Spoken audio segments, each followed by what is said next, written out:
Hey blog buddies, how are you doing? I've decided to do this talkie blog on dating.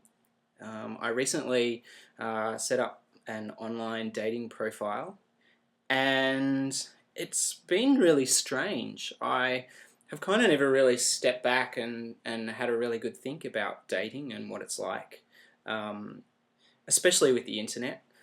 I think my last Facebook status update was that I would like to meet someone who is able to use sentences more than 140 characters long. The internet has changed the way that we date and we interact with people so much, and it didn't really occur to me up until a little while ago when I started chatting to people online. It's really strange what we're willing to accept online, and how the standards or the interactions that we have change. You know, you'd never walk into a bar with a bag on your head and only show your face to the people you wanted to. You'd never walk into the middle of a dance floor and take your pants off and start introducing yourself to people. It's kind of bizarre that there are people all around the world having conversations with faceless screen names.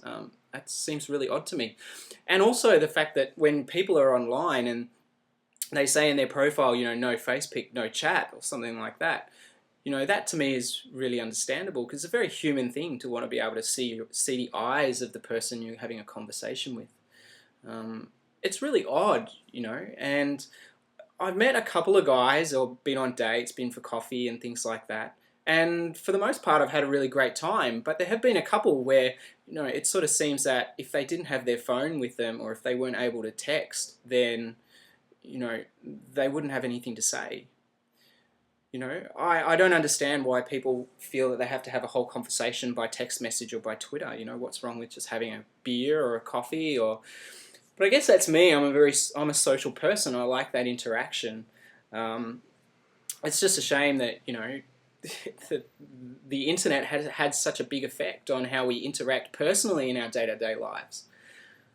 There is a group of guys I've noticed who are starting to reject that, though. They're starting to say, you know, I'd rather catch up for a beer, I'd rather have a coffee. You know, who wants to chat on MSN for 6 months? I don't understand. I guess if you're in the closet, or I guess that if you were not yet ready to sort of live that life out and proud just yet, then the internet provides you with a safe place to have those kinds of interactions. But that's not what those kinds of interactions are not what I'm talking about.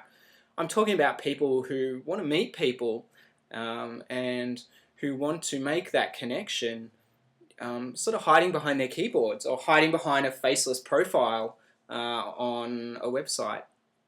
I think it's really strange, and you know, imagine if we applied the same rules to online dating that we to real life. I mean, you'd be sitting there in a cafe, one person have a bag on their head, and the other person would be sitting there in just a Speedo. You know, it's totally bizarre. I'm sorry, I might be rambling, but it's just seems like a strange experience to me. Hi, my name's Shannon. How you doing, man? Yeah, good, thanks. How are you, mate?